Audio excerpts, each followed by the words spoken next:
വിവാഹമോചന പെറ്റീഷനിൽ ഒപ്പിടാൻ നേരം വക്കീൽ ചോദിച്ചു, മദ്യപാനം സ്ഥിരമില്ല, പരസ്ത്രീ ബന്ധം അറിയില്ല, ഗാർഹിക പീഡനം ഇല്ല, പിന്നെ എന്താണ് കാര്യം?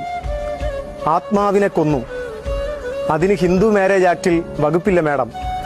എന്നാൽ അത് എഴുതി ചേർക്കണം. ഈ ലോകത്ത് ഒരു മനുഷ്യന്റെ ആത്മാവിന് ഇത്ര വിലയേ ഉള്ളൂ എന്നറിഞ്ഞപ്പോൾ എനിക്ക് അതിശയം തോന്നി. എനിക്കൊരു മനസ്സുണ്ട്, ആത്മാവുണ്ട്, അതിനെ ഇവരെല്ലാം ചേർന്ന് കൊന്നു.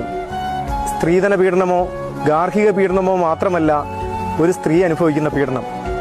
സ്നേഹം ലഭിക്കാതെ, പരിഗണന ലഭിക്കാതെ, എന്തിന് ഒരു പുഞ്ചിരി പോലും ലഭിക്കാതെ എൻ്റെ ആത്മാവ് കൊല്ലപ്പെട്ടു. ആത്മാവിനെ കൊല്ലാൻ വളരെ എളുപ്പമാണ്.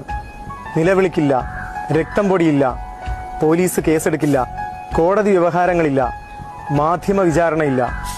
ആ കൊലയ്ക്ക് അവഗണന തന്നെ ധാരാളം, മൗനം തന്നെ ധാരാളം.